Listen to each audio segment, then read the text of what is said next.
अस्सलाम वालेकुम नाज़रीन, मेरा नाम अली रज़ा है और आप देख रहे हैं कराची टुडे। आज स्पेशल सेगमेंट के अंदर मेरे साथ आज मेरे मेहमान हैं सॉफ्ट वेब पीके के वो दो नौजवान और फाउंडर इस कंपनी के, जिन्होंने एक अमेजिंग, बहुत ही शानदार एक प्रोजेक्ट जो है वो इंट्रोड्यूस करवाया है। ताहिर कुरैशी और अनवारुल्लाह साहब को मैं वेलकम करता हूँ शो के अंदर।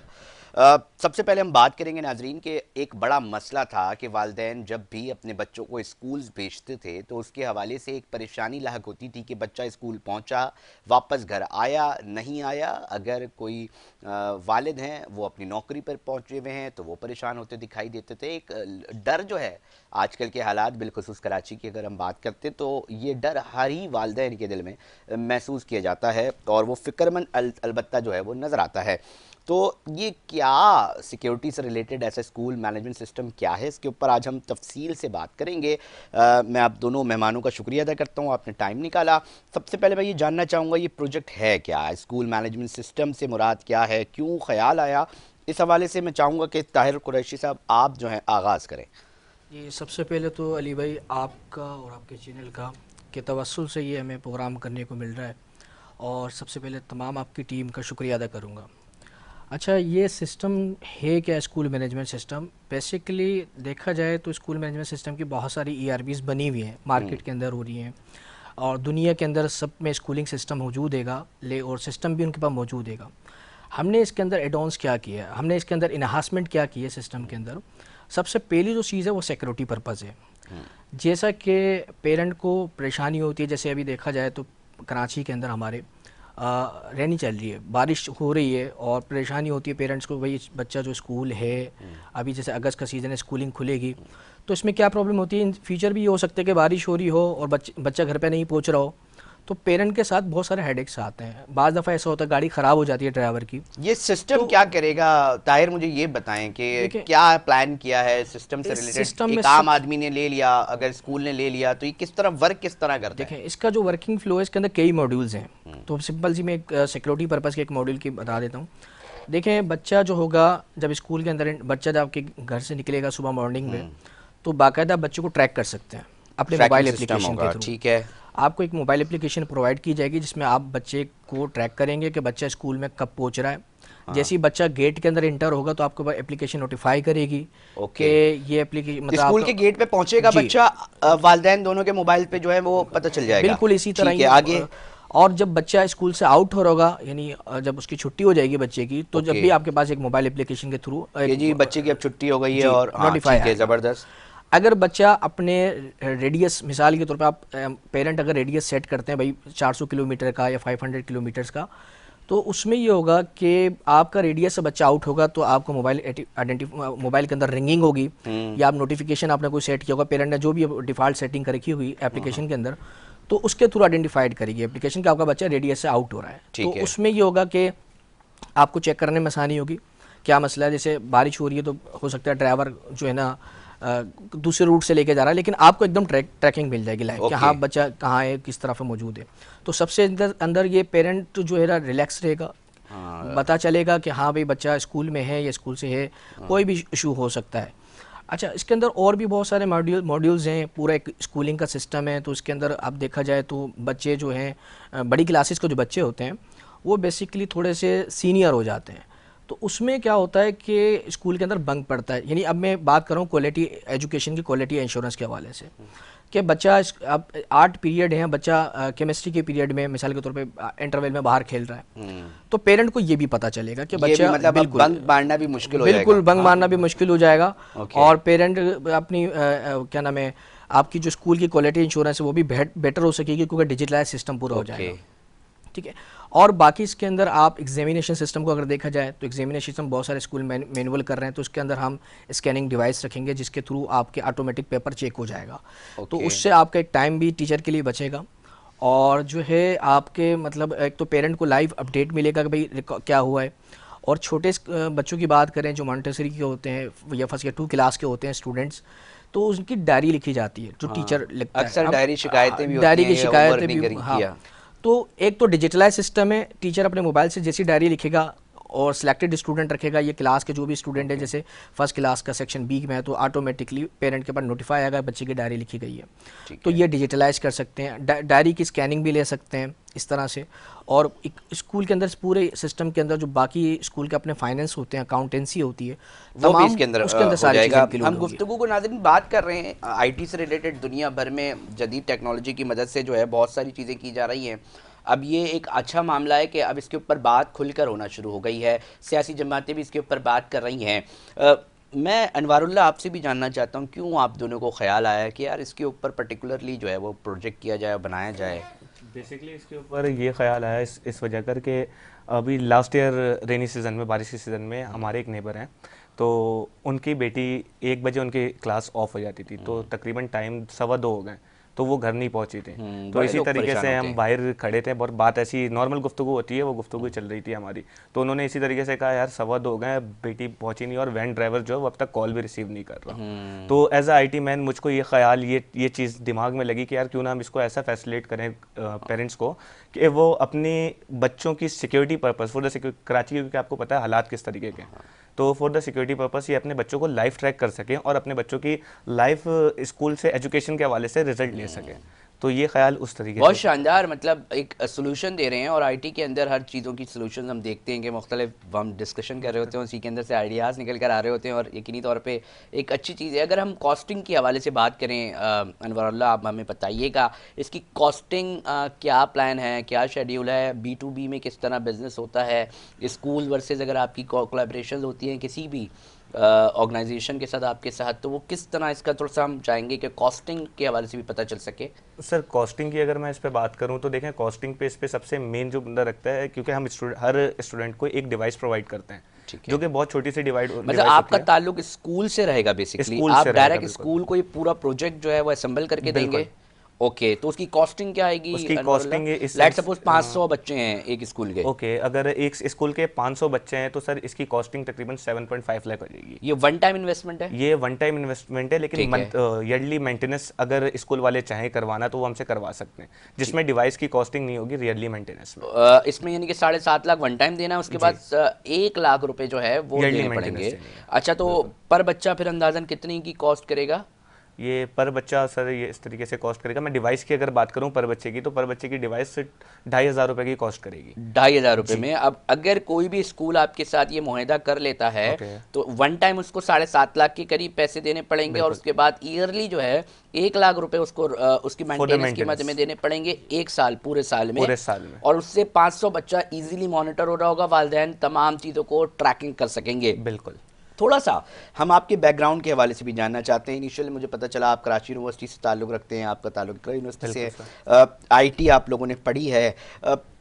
थोड़ा सा स्ट्रगल के हवाले से बताएं। आप जैसे नौजवान बहुत सारी जगहों पर मेरे साथ रब्ता कर रहे होते हैं कि जनाब ये इश्यूज़ हैं, हमारे पास ये प्रोजेक्ट्स हैं, हम ये कर सकते हैं, मगर हमारे पास कहीं ना कहीं इश्यूज़ आते हैं। तो ये अमूमी तौर पे जब भी कोई भी ग्रेजुएट निकलता है तो वो नौकरी की तरफ जाता है। बिल्कुल ऐसे ही, क्योंकि कराची के अंदर एक बैठा हुआ है जी, नौकरी करनी है, ठीक है जी, तो और वो फिर मिलती है 35-40 हज़ार रुपए की, एक बहुत बड़ा, इसके ऊपर भी एक अलग से डिबेट करेंगे। थोड़ा स्ट्रगल के हवाले से बताएं जनाब। अच्छा अली भाई, देखें स्ट्रगल, देखें हम लोग पहले तो अपनी स्ट्रगल बताते हैं ताकि जो ग्रेजुएट हैं IT सेक्टर के जो स्टूडेंट्स हैं वो पास आउट होते हैं तो उनको हम क्या अपनी जो है ना बेनिफिशियल बता सकते हैं। सबसे पहले हम इस स्ट्रगल के बारे में बात करते हैं। हम अपनी हमारी जो स्ट्रगल रही है, ज़ाती स्ट्रगल बताओ। बहुत सारे लोग सुन रहे होंगे, मुझे इस पे बड़ी बातें करनी है क्योंकि मोटिवेशन नहीं मिल रही, होप नहीं मिल रही लोगों को। देखें अली भाई, स्ट्रगल हमारी ये थी कि जब हम इस पास आउट हुए थे और पास आउट होने के बाद फिर जाहिर सी बात है, हमने सबसे पहले तो जाहिर सी बात है पास आउट होता है तो स्टूडेंट ये सोचता है कि भाई कि उसको इंटर्न नहीं मिले या कहीं जॉब मिले। जॉब तो दूर की बात है, पहले तो इंटर्नशिप लेने के लिए फ़ोन करते हैं, यार मुझे लगवा दो कहीं, कोई जानने वाला है। ये सबके साथ ट्रॉमा है, आई नो। और फिर जब जॉब पे जाते हैं तो जाहिर सी बात है सैलरी होती है। तो सैलरी जाहिर सी बात है IT सेक्टर के अंदर देखा जाए, जैसे वर्ल्ड वाइड देखा जाए, बड़ी ह्यूज अमाउंट सैलरी होती है, लेकिन जो पे करे जाता है उसमें ये करा जाता है कम से कम 35,000 स्टार्टिंग में या 50,000 कर लेते हैं। तो उसमें जो होता है कि एक तो बड़ी एफर्ट्स करनी पड़ती है। हाँ, उसके अलावा हम फर्स्ट करें 8 आवर्स की ड्यूटी भी है, क्योंकि हमारी फील्ड के अंदर IT सेक्टर्स के अंदर होता है, क्योंकि हमने जब अपने प्रोजेक्ट को डिलीवर करना होता है ना, तो उसके साथ हमारे साथ जो ड्रॉबैक्स आते हैं वो आते हैं टेस्टिंग मोड के ऊपर। सिस्टम को चेक किया जाता है, क्लाइंट साइट्स को डिलीवर करने से पहले, तो हमें ओवर टाइम भी देना पड़ जाता है। और फिर ओवर टाइम 8 घंटे की नौकरी 12 घंटे हो गई। 12 घंटे की भी हो 12 जाती घंटे, 16 है, और घंटे इस फिर टाइप उसमें की टाइम, क्योंकि सबसे मेन चीज़ होती है क्लाइंट को डिलीवर करना होता है प्रोजेक्ट, तो ये बड़े चीज़ें होती हैं। तो हमारे साथ जब हमने जॉब स्टार्ट करी थी तो हमारे साथ ये बड़ी चीज़ें आई, तो अब जाहिर सी बात है देखा जाए तो हम लोग अपनी प्रोडक्शन भी करते हैं, हम जाहिर सी बात है सॉफ्टवेयर हाउस वाले अपनी प्रोडक्शन भी करते हैं और कस्टम प्रोडक्ट भी बनाते हैं, बाहर से कुछ चीज़ें होती हैं वो यहाँ पे पाकिस्तान के अंदर बनाई जा रही होती हैं। तो हम लोगों ने यही सोचा अपने स्ट्रगल के लिए कि हम अपने आइडिया को प्रेजेंट करें, मार्केट में क्या क्या चीज़ें इस्तेमाल हो रही हैं उनको किस तरह से हम डिजिटलाइज सिस्टम के अंदर पहले लेकर आ नौकरी की, इंटर्नशिप की, पहले फिर नौकरी फिर की, नौकरी फिर की, सोचा यार खुद internship कुछ की, क्यों ना किया जाए। जब हाँ, बिल्कुल, क्यों ना बना 8 जाए। घंटे किसी और के लिए काम कर सकते हैं तो फिर खुद के बहुत लिए क्यों ना जबरदस्त, किया ये जाए। बहुत अब लोग सोचना शुरू हो गए हैं। पहला क्लाइंट जब अनवारुल्लाह मिला होगा, किस तरह मिला? क्योंकि जब एक चीज़ दुकान आप खोलते हैं किसी भी चीज़ की, कि जी फिर कस्टमर का वेट किया जाता है कि यार अब कोई आए और मुझसे कोई चीज़ खरीद ले। तो पहला क्लाइंट बड़ा इंटरेस्टिंग होता है, उसके पीछे बड़ी तकद्दो होती है, और जब पहला क्लाइंट आता है कि जनाब ये लें, आ गया, तो उसके पीछे फिर उसको डिलीवर करना, उसका एक फीडबैक को मैनेज करना। तो पहला क्लाइंट कैसे मिला, थोड़ा शॉर्टली मुझे बताइएगा। देखिए अली भाई, पहला क्लाइंट हमें ये मिला कि जाहिर सी बात है जब हम अपना काम करते हैं ना तो कुछ हमारे पास हेडेक्स आते हैं, प्रॉब्लम्स आती हैं, बहुत आते हैं, सारी और चीज़ें प्रॉब्लम खुद करनी आते हैं होती क्योंकि हम बनाते हैं, सोचते हैं मार्केट में ये चीज़ चलेगी, क्योंकि हमारे पास कस्टम आइडिया नहीं होता, किसी की डिमांड नहीं होती, हम अपना आइडिया प्रेजेंट कर रहे होते हैं। तो मेरे पास जो सबसे पहले चीज़ आई थी, जो मैंने आइडिया प्रेजेंट करा था, हमारा एक सिस्टम है, वाटर इन्वेंट्री सिस्टम है। तो जो लोग घरों पे आपके जो बॉटल्स उतारते हैं, डिलीवरी इंडस्ट्री जो पानी की वाटर सप्लाई कंपनीज़ हैं, तो वो मैनुअली काम करते हैं। ठीक है। मैनुअली में क्या होता है कि भाई किसके घर पे कितनी चीज़ कितना आइटम्स उतारे हैं, कितने रिटर्न करेंगे, उनको प्रॉब्लम्स आती है। आज और भी कागज़ पे आके कागज़ दे रहे कागज़ होते पर हैं। होता आज है। 2024 में बैठे हुए हम IT अब सेक्टर हम में। 2022-4 के अंदर बैठे हुए हैं, तो हमें तो थोड़ा सा सिस्टम को डिजिटलाइज करना है, जैसे दुनिया आगे जा रही है, हमें तो अपने पाकिस्तान को भी आगे लेके जाना फिर है। थोड़ा सा जल्दी जल्दी मैं चाहूँगा कि आप इसको ना बताएं कि तो पहला क्लाइंट क्लाइंट आया तो मुझे जब सबसे प्रॉब्लम ये आई थी पहले कि यार, मैंने उससे जब पूछा कि भैया मुझे रिकॉर्ड दिखाओ मेरी कितनी परचेजिंग की है, तो उसने मेरे को बोला था मैं आपको कल या परसों दिखाऊंगा, ये नेक्स्ट चक्कर में मैं आपको जब बताऊंगा ये। तो फिर क्योंकि हम तो आईटी के सेक्टर से ताल्लुक़ रखते हैं, तो हम लोगों ने सोचा कि ये आइडिया हम बड़ा अच्छा आइडिया मिला, आइडिया किसी से भी मिल सकता है, तो हमने अपने प्रोडक्ट बनाई और उस प्रोडक्ट को लॉन्च करा, और फिर अल्हम्दुलिल्लाह जब हमने उसकी मार्केटिंग करना स्टार्ट करी तो सबसे पहला क्लाइंट हमारा इस्लामाबाद का आया। ओके। और अच्छा, इस्लामाबाद से आया। इस्लामाबाद से आया मार्केटिंग करने पर, और उसने भी हमें बहुत सारी चीज़ें बताई, सिस्टम की, ERP के लिए क्या क्या चीज़ होनी चाहिए, इस इंडस्ट्रीज को क्या क्या चीज़ों की नीड है। तो हमने उसकी प्रोडक्शन को तकरीबन 8 से 9 महीने लगे, क्योंकि सिस्टम है, सॉफ्टवेयर है, काफ़ी बड़ी ERP अकाउंट्स है, उसके अंदर ओके, फाइनेंस ओके, है, ओके। बहुत सारे इसके अंदर मॉड्यूल्स है। तो हमारे 8 से 9 महीने स्ट्रगल लगे। तो हमारी सबसे पहली प्रोडक्ट ये थी, फिर फर्दर प्रोडक्ट्स हमारी आती गई, और इसी तरह से हम आगे चलते गए। थोड़ा सा मैं इस हवाले से भी अपने इस इंटरव्यू को मैं आगे बढ़ाना चाहूँगा। देखिए नाजरीन, क्यों हम बात कर रहे हैं, हमारी K21 न्यूज़ की टीम ये कोशिश कर रही है कि जो ब्रांड्स हैं पाकिस्तान के, जो नौजवान मेहनत कर रहे हैं ना, उनकी चीज़ें हुकूमती सतह पर भी दिखाई जाएँ कि देखें जी ये आपके पास प्रोडक्ट्स हैं जो दुनिया भर में जाके अपनी सर्विसेज दे देते हैं, जब यहाँ पर उनको सहूलियात नहीं मिल रही होती, फिर क्या होता है जी, ब्रेन ड्रेन उसका नतीजा निकलता है। सरकार से क्या चाहते हैं आप जैसे नौजवान? मैं चाहूँगा कि आप तमाम नौजवानों की तर्जुमानी कर रहे हैं इस वक्त यहाँ बैठ के, आईटी से रिलेटेड हैं। आईटी से रिलेटेड कोई भी शख्सियत है, आप जैसे नौजवान हैं, वो क्या एक्सपेक्ट करते हैं कि अगर जनाब सरकार आपके साथ ये इन जगहों पर मदद कर दे तो आप लोग बेहतर अंदाज में अपना काम कर सकते हैं, बेहतर अंदाज में अपनी सर्विसेज ना सिर्फ पाकिस्तान में सोल्यूशन निकाल सकते हैं बल्कि दुनिया भर से भी रेवेन्यू जनरेट कर सकते हैं। अनवरुल्लाह साहब, आप मुझे बताएं ना कि क्या सरकार से चाहते हैं आप जैसे नौजवान? सर, सरकार से बेसिकली जो हमें इनिशियल स्टार्टअप में सबसे बड़ी प्रॉब्लम ये आती है कि एक जगह बैठ के काम करना, जिसको हम ऑफिस कह लें, कि ऑफिस की जगह। अब वो एक जगह बैठ के काम करने के लिए, ऑफिस लेने के लिए हमें चाहिए होती है इन्वेस्टमेंट। अब बाज़ हर कोई हाई क्लास से नहीं, हम मिडिल क्लास से ताल्लुक़ रखते हैं। बिल्कुल ऐसे ही है। तो इन्वेस्टमेंट, अब सरकार अगर हमें ऐसी एक जगह प्रोवाइड करे, आईटी से रिलेटेड जितने लड़के हैं हमारे, जो मतलब इतनी सारी बिल्डिंग बन रही है, एक बिल्डिंग बना दे तरीके से जी आईटी से, ठीक है ना, वहाँ सारे लड़कों को देते हैं भाई जी आप ठीक है जी आप करें, और मिनिमम कोई रेंट भी रख लें, मिनिमम कोई इतनी, लेकिन मिनिमम रखें कि रेंट हर लड़के अफोर्ड, हम जैसे मिडिल क्लास और स्टार्टअप्स को लिए एक जगह होनी चाहिए, ठीक है जी, ऑफिस हो गया। दूसरा इक्विपमेंट प्रोवाइड करें उसी ऑफिस में, कि हाँ जैसे जो भी हमारी आईटी से रिलेटेड इक्विपमेंट है, लाइक इंटरनेट हो गया, पीसीस हो गए, कंप्यूटर्स हो गए, ये सारी चीज़ें प्रोवाइड करें। इसके बाद देखें आइडियाज़ जब हम बना लेते हैं, एक तो आप भूलिएगा यूटिलिटी बिल्स, जो तो अभी चीखें निकाल रहे हैं सब लोगों की। यूटिलिटी बिल्स, इसमें हमें कुछ कंसेशन चाहिए कि आइडियाज़ में, कि सरकार इस चीज़ में खासतौर पे आईटी सेक्टर्स में स्टार्टअप बिजनेस पे, मैं नहीं कहता वेल ग्रोथ बिजनेस को इस चीज़ के कंसेशन दें, लेकिन स्टार्टअप बिजनेस में इस चीज़ के कंसेशन दें कि कहीं स्टार्टअप बिजनेस है, क्योंकि आईटी सेक्टर एक मुल्क के लिए, मुल्क की मैशत के लिए बहुत ज़्यादा मायने रखते हैं, रोल प्ले कर सकता है। फंड्स के भी तो मामलात होते हैं, हम देखते हैं जी आइडिया पिच करते हैं, दुनिया भर में बैंक्स दे देते हैं फौरन लोन। तो इधर आप लोग जैसे स्ट्रगलिंग पीरियड में होते हैं तो इतनी आराम से आप लोग को फंड्स मैनेज हो जाते हैं? बिल्कुल भी नहीं सर, वहाँ उधार मांगने पड़ते हैं यार, फलाना घर वालों से देखिए दे अली दो। भाई इसमें बिल्कुल है, क्योंकि देखें मैं एक नॉर्मल नाजरीन, मैं क्या कह रहा हूँ, मैं कुछ भी नहीं कर रहा, मैं नॉर्मल स्ट्रगल बता रहा हूँ। मैं कोशिश कर रहा हूँ सरकार के जो इख्तिदार में बैठे लोग हैं ना, वो इन नौजवानों की बात सुने, वो देखें कि ये काम कर सकते हैं, कर रहे हैं, बहुत सारे लोग हैं। ये तो एक दो लोग आज मेरे साथ आए, मैंने इनसे बातचीत कर रहा हूँ, मगर ना जाने कितने ऐसे देखने वाले होंगे। मुझे शायद हमारे सोशल मीडिया पे जब ये जाएगा तो उसमें कमेंट्स आ रहे होंगे कि बेतहाशा लोग हैं, बड़े ब्रिलियंट आइडियाज़ लेके बैठे हैं, मगर थोड़ी सी सपोर्ट मिल जाए। हम करोड़ों अरबों रुपए पता नहीं कहाँ लगा देती है सरकार, थोड़ा सा इन आईटी के ऊपर देखें तो बहुत सारे बेहतर नताइज मुल्की सतह पर जो है वो निकल आ सकते हैं। दुनिया भर से रेवेन्यू कैसे कलेक्ट होता है आईटी के ज़रिए, मैं चाहूँगा कि जो हमारे नाजरीन हैं वो भी देखें। आईटी से रिलेटेड बहुत सारे लोग सुन रहे होंगे, तो मैं अनवारुल्लाह आपसे भी चाहूँगा कि आप ज़रा बताएं ना कि दुनिया भर से रेवेन्यू जो है। सर दुनिया भर से आईटी से रिलेटेड अगर रेवेन्यू की मैं बात करूं तो रेवेन्यू दुनिया डिफरेंट प्लेटफॉर्म है जो कि एक सर्विस प्रोवाइड कर रहे हैं कि वहाँ पे कस्टमर्स आते हैं, अपनी क्यूरीज छोड़ते हैं, और जो आईटी से रिलेटेड हम जैसे लोग बैठे हुए हैं वो बेटे उठा रहे होते हैं। तो डिफरेंट बहुत सारे ऐसे प्लेटफॉर्म पे हैं जो कि इस पे वर्क कर रहे हैं। तो इस थ्रू मिल रहे होते हैं कि दुनिया भर से हमें खासतौर पर ज़्यादातर काम आईटी से रिलेटेड, हमें जो प्रोजेक्ट पाकिस्तान में तो हम इस तरीके से तरजीह नहीं दी जाती। अमेरिका में कोई शख्स बैठा हुआ आपसे क्यों कराएगा, वहाँ पर अमेरिका में करा ले। मैं एक जनरल सवाल कर रहा हूँ जी। देखें अली भाई, सबसे पहली तो चीज़ है कि देखा जाए ना, जो अगर फ्रीलांसिंग के हवाले से बात की जाए कि दुनिया के लोग, पूरी दुनिया के आईटी के जो बड़ी बड़ी यूरोप साइड कंपनीज़ हैं, उनकी इकोनॉमिक्स बहुत बेटर है पाकिस्तान से बामुकाबिल। तो वहाँ क्या होता है, अगर एक वहाँ पे सैलरी पर्सन बंदा हायर करते हैं, एक कंपनी हायर करती है, तो फ़र्ज़ करें अब अगर अमेरिका में हायर किया जाता है तो 10,000 कम से कम उसकी सैलरी होगी डॉलर्स के अंदर, $10,000। और उसकी एक्सपीरियंस के लेवल के ऊपर भी होगा। तो जाहिर सी बात है 15,000 अगर उसके डॉलर है तो पाकिस्तान में अगर वो प्रोजेक्ट, पाकिस्तान में वो लोग डाइवर्ट इस वजह से करते हैं, फ्रीलांस प्लेटफॉर्म जो इंटरनेशनली सतह के ऊपर मौजूद हैं, उसमें सबसे पहली चीज़ ये होती है कि हमारे लिए इकोनॉमिक्स गिरी हुई है, तो हम $2,000 पर मंथ पे प्रोजेक्ट को कंपाइल और मतलब वो पर मंथ एक तनख्वाह बर्दाश्त कर रहे हैं या पूरा प्रोजेक्ट निकल जाएगा $2,000 में? बिल्कुल पूरा प्रोजेक्ट निकल जाता है, और इजी उनके लिए भी और आप लोगों के पास और रेवेन्यू इधर आ रहा है। बिल्कुल रेवेन्यू। सर्विस ओरिएंटेड कामों की बात कर रहे हैं अगर हम सिर्फ कर लें तो उसमें भी इतना रेवेन्यू है उसमें भी कि वो बड़ा इजीली, आप जैसे आप लोग हैं फिर इस तरह बेतहाशा आईटी के ऊपर नौजवानों ने सॉफ्टवेयर हाउसेस खोले में।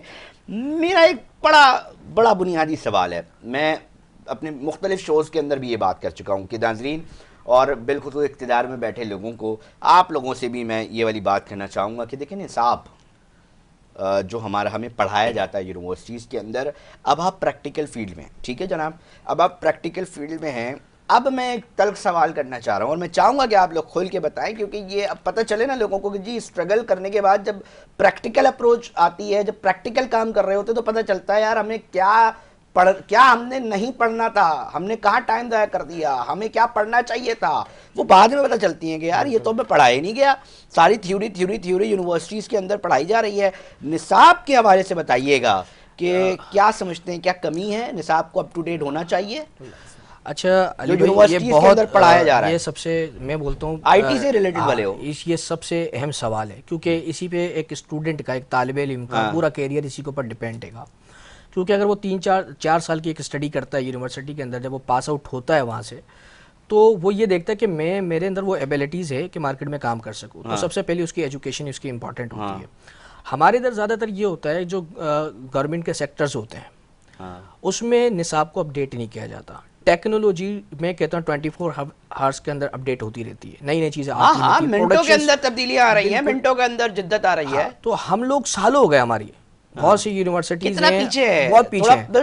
पता क्या होगा भाई, हम अब आए हैं, हमने देखा यार ये तो पढ़ ही नहीं रहे, हम मैं आपको बता दूं, आदम के ज़माने का निसाब पढ़ रहे हैं। 5 साल 6 साल पीछे जाते हैं तो एक सॉफ्टवेयर इंजीनियरिंग के बुक से राइटर हैं समर बेली, उनकी बुक्स पढ़ाई जाती है। लेकिन अगर देखा जाए 16 to 17 समय मतलब उसका एडिशन पढ़ाया जा रहा है यहाँ पर, और उसका अगर देखा जाए तो उसका 24-25 एडिशन अप टू डेट चल रहा है और दुनिया भर में पढ़ाया जा रहा है। और हम जो है हम पुरानी सॉफ्टवेयर इंजीनियरिंग पढ़ रहे हैं, क्योंकि कॉन्सेप्ट चेंज हो रहा है। आप देखा जाए एल्गोरिथम्स चेंज हो रहे हैं, अगर देखा जाए एजाइल मेथोडोलॉजीज चेंज हो रही हैं, बहुत सारी सी चीज़ें चेंज हो रही हैं, और आईटी के फील्ड में एक स्टूडेंट को अप टू डेट रहना पड़ता है। मैं अब सुनने वालों को सिंध हुकूमत से भी दरख्वास्त करता हूँ कि जनाब एक इजलास इस पर बुला ले वज़ीर आला सिंध मुराद अली शाह साहब के। देखें जी ये प्रैक्टिकल अप्रोच के ऊपर बातें हो रही हैं, लोग कह रहे हैं कि जब हम प्रैक्टिकल फील्ड में जा रहे हैं ना, तो जी हमें पता चल रहा है कि हमने क्या जो है ना वो नहीं पढ़ा और क्या पढ़ना चाहिए था।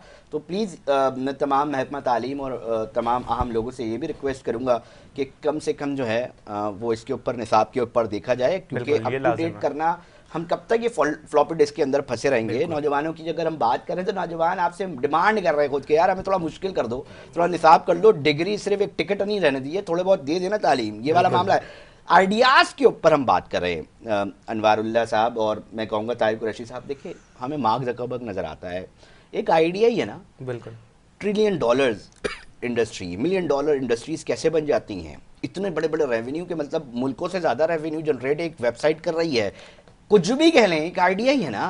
बिल्कुल आइडिया ही है सर। तो इसके ऊपर क्या कहेंगे? देखें अली भाई, सबसे पहली बात तो ये आइडिया सबसे लिए बहुत इम्पोर्टेंट होता है। अगर हम आईटी की फील्ड में हिस्टोरिकली बात करें तो फेसबुक हमारे सामने सबसे एक आइडिया था, बहुत बड़ा, और अब देखा जाए ना तो उसका ट्रिलियंस के अंदर उसका जो है ना एक रेवेन्यू जनरेट होता है। ठीक है, तो इसी तरह से बहुत सारी कंट्रीज़ हैं अपना आइडिया प्रेजेंट करते हैं। हमारे पाकिस्तान के अंदर बहुत टैलेंट मौजूद है, बिल्कुल। अगर हमें वो चीज़ प्लेटफॉर्म प्रोडक्शन प्रोवाइड की प्लेटफॉर्म जाए, नहीं मिलती उस चीज़ को दिखाने के लिए कि हम ये चीज़ कर सकते हैं। हमें बट टाइम शॉर्ट है थोड़ा मैं चाहूँगा कि इस कन्वर्सेशन बड़ी दिलचस्प कन्वर्सेशन हो रही है नाज़रीन, और बात यही है कि जनाब क्या करें नौजवानों का, ये जो बाहर जा रहे हैं जिनके जहन में आता है जी अपॉर्चुनिटीज़ नहीं है, जनाब क्या करें जी, बाहर चलते हैं जी, ये की जहन है ना। तो ये नौजवान कह रहे हैं जी सहूलियात दे दें, भाई मैं नहीं कह रहा, फिर लोग इल्ज़ाम न लगाने मेरे ऊपर, मैं कोशिश करूँगा भाई अगर आपको यहाँ पर अपॉर्चुनिटीज़ मिल जाएँ, बेहतर सहूलियात मिल जाएँ, आपके जहन में आप नौजवान बाहर जाने का सोचेंगे? हम बिल्कुल नहीं सोचेंगे सर। हम ऐसा क्यों सोचेंगे कि हम अपनी फैमिली या घर वालों को छोड़ के बाहर जाकर एक बड़ा स्ट्रगल पेन होता है, प्रदेश काटना एक इतनी आसान चीज़ नहीं है, जो काट रहे हैं उनसे पूछे और वो क्यों जा रहे होते हैं, मतलब ये एक पेन है। बहुत सारी फैमिलीज, हमारे फैमिलीज में भी बहुत सारे लोग गए हुए तो फ़ोन आ रहे होते हैं, रो रहे होते हैं जी व्हाट्सएप और उधर चैट करते हुए। अब थोड़ा सा मुझे ये बताएं, आपकी जो कंपनी है सॉफ्ट वेब पीके, वो मज़ीद क्या क्या प्रोडक्ट्स के ऊपर काम कर रही है, किन किन सर्विसेज के ऊपर काम कर रही है? देखिए अली भाई, हमारी तो पहले कुछ प्रोडक्ट्स मार्केट में चल भी रही हैं। जैसे फर्स्ट स्ट्रगल आपको बताई थी, एक इन्वेंट्री सिस्टम था हमारा। इसी तरह हमारी कई प्रोडक्ट्स बन रही हैं। स्कूलिंग की जो हमारी सिस्टम है, जो एक न्यू इन्हांसमेंट है, जो आउट ऑफ कंट्रीज़ के अंदर चल रहा है, लेकिन हम चाह रहे हैं पाकिस्तान के अंदर भी हमारा सिस्टम अच्छे से अच्छा डिजिटलाइज हो। तो बेहतर ये है कि हम कुछ आइडिया अपना भी खुद सोचते हैं कि मार्केट में क्या चीज़ है जो मार्केट में नीडेड है, लोगों की ज़रूरत है, और आसान कितना किया जा सकता है। तो हम ज़्यादातर फोकस आइडिया के ऊपर प्रेजेंटिंग कर रहे होते हैं। बाकी कस्टम आइडिया भी बना रहे होते हैं, किसी की डिमांड होती है, किसी इंडस्ट्रीज़ की डिमांड होती है कि आपने फला चीज़ बना के दें, फला ERP बना के दें, एप्लीकेशन बना के दें, तो हम वो चीज़ भी लेके चल रहे होते हैं। लेकिन इट इज़ इम्पॉर्टेंट जो चीज़ होती है ना, उसके अंदर ये चीज़ होती है कि आपका आइडिया होता है, क्योंकि आइडिया आपको एक सोशल वर्क की तरफ लेके जाता है। आप सोशल नेटवर्क को एक अपनी एप्लीकेशन के थ्रू या अपने आइडिया के थ्रू जो है ना प्रेजेंट करते हैं, और इसके लिए एक तो पाकिस्तान की इकोनॉमिक्स में भी फ़ायदा होता है क्योंकि सोशल आ जाता है। एक अगर हम किसी कस्टम प्रोडक्ट बनाते हैं तो वो जस्ट एक इंडस्ट्रीज़ को फ़ायदा होता है। मुझे थोड़ा चीज़ा करके बताएं यार, मैं ये सर्विसेज जो है वो मैं कर रहा हूँ, मेरी कंपनी ये कर रही है, मिसाल के तौर पे 1 2 3 4 5। जी, हम लोग जो है ना वेबसाइट्स वगैरह बनाते हैं, मोबाइल एप्लीकेशन का डेवलपमेंट करते हैं, ठीक है, और IoT जैसे कि आप हार्डवेयर इंक्लूड होता है, आप कंप्यूटर से सॉफ्टवेयर से आप हार्डवेयर को कंट्रोल कर सकते हैं। जैसे अभी हमने बात की थी एक स्कूलिंग के सिस्टम की, हार्डवेयर कंट्रोल हो रहा है, मैं समझ गया, मतलब सॉफ्टवेयर से रिलेटेड इश्यूज है। अच्छा, एक और मामला कि अगर सरकारी सतह पर आप जैसे नौजवानों से कोई मदद लेना चाहे तो मतलब मिसाल के तौर पे जी मॉनिटरिंग का एक बड़ा निज़ाम है, एक बहुत बड़ा फुकदान नज़र आता है कि जी मॉनिटर नहीं हो रही होती चीज़ें, तो शायद उसकी वजह से भी बड़े मामलात हो रहे होते हैं। जैसे आम शाहराहों पर अगर प्रॉपर तरीके से आर्टिफिशियल इंटेलिजेंस बेस्ड कैमरे लग जाए तो आपको पता चल जाएगा जी अभी बारिशों का सिलसिला जारी है तो कहाँ का पानी जमा है, कहाँ का आना है। इसी तरह कचरों का एक निज़ाम है, अगर कैमरे ऐसे लगा दिए जाए बड़ी बड़ी ऐसी जगहों पर जहाँ कचरा कुंडियाँ बड़ी बड़ी हैं, वहाँ पर पता चलना शुरू हो जाएगा। मेयर साहब अपने कमरे में देख के जो है वो चीज़ें मॉनिटर कर सकते होंगे, फ़ोन वहीं से जाएगा। हाँ, जिद्दत लाएंगे तो बेहतरी आ सकती है। इस तरह के भी काम आप लोग नौजवान कर सकते हैं। बिल्कुल बिल्कुल बिल्कुल कर सकते हैं। बाहर से कोई लोगों का नहीं, हमारा पाकिस्तान के अंदर अल्हम्दुलिल्लाह टैलेंट मौजूद है। ये है, बता रहा हूँ, सिर्फ सुनवा रहा हूँ कि सुन लें इन नौजवानों की, इन लोगों के साथ बैठना शुरू करें। मैं इक़्तिदार में बैठे तमाम लोग जो हमारे दोस्त हैं, सियासतदान हैं, हम उनसे दरख्वास्त क्या कर रहे हैं, हम दरख्वास्त ये कर रहे हैं कि बैठे इन नौजवानों के साथ, टाइम दें, इनको बुला लें अपने पास, सॉल्यूशंस के ऊपर बात हो, हल निकले। नहीं ज़रूरत, मैं इस चीज़ का कायल हूँ मैं इस चीज़ का कायल हूँ कि इस वतन अजीज़ के अंदर हमारे पास तमाम खूबियाँ हैं, तमाम अच्छे अजहान हैं, वो मौजूद हैं। ज़रूरत इस अमर की है कि हमें ट्रस्ट करना है, थोड़ा सा सहूलियात दे रही हैं, थोड़ा सा वेल इक्विप करना है और साथ साथ उनको एक उम्मीद जो है उनको दिलानी है। और यही हमारा मकसद है, यही हमारी कोशिश है इस प्रोग्राम की और बिलखुसूस के 21 न्यूज़ की टीम की, कि हम एक सिलसिला भी शुरू करने के लिए कोशिश कर रहे हैं कि हम नौजवानों से सुने ना, उनकी बात सुनाएं। तो आखिर में क्या कमेंट करना चाहोगे? मैं चाहूँगा कि कंक्लूजन की तरफ जाना है चीज़ों को, तो आखिर में क्या कंक्लूड करना चाहेंगे अनवारुल्लाह साहब, क्या मैसेज देना चाहेंगे आवाम को? देखिए अली भाई, सबसे पहले तो जो मेरा मैसेज देना है ऑडियंस को, सबसे पहले तो हमारा आईटी सेक्टर के जो तालिबे इल्म है ना, हाँ, तो उन्होंने जब वो पढ़ रहे हैं तो पहली तो चीज़ ये है कि आप डिसहार्ट नहीं हो किसी भी चीज़ में। ठीक है। पहली चीज़, पढ़ता है इंसान, पढ़ते इंसान निकलता है, स्ट्रगल वहीं से शुरू हो जाती है आफ्टर स्टडी। हाँ, जब वो मिडिल क्लासियों को तो ये बिल्कुल मिडिल बड़ा क्लास मसला है। देखें, आपके पास जो आपका दिमाग है, आपका माइंड है, वो आप उसको यूटिलाइज करें, और उसके लिए आपको बहुत सारे हार्डशिप बर्दाश्त करनी बहुत पड़ती है। सारी चीज़ें अनवारुल्लाह करनी साहब, पड़ती आप हैं। क्या आखिर में मैसेज देना चाहेंगे देखने वाले, मैं सुनने वालों को, बिल्कुल और यही अपने मैसेज देना कोलीग, चाहूँगा। जूनियर जो भी आप लोगों को सुन रहा है? जी बिल्कुल, मैं बस ताहिर भाई की बात से मुत्तफिक हूँ कि इन्होंने बिल्कुल ऐसे ही कहा कि हमारे जो आईटी सेक्टर्स के खासतौर पे स्टूडेंट्स हैं, वो डिग्री लेने के बाद ज़्यादातर की कोशिश ये होती है कि यहाँ से बाहर चले जाएं। तो बाहर जाके भी जब स्ट्रगल करनी है तो क्यों ना डिग्री लेने के बाद हम कुछ टाइम अपने मुल्क पे स्ट्रगल करें और अपने मुल्क पे रह के अपनी फैमिली के साथ बैठ करके खाए पिए सुकून से।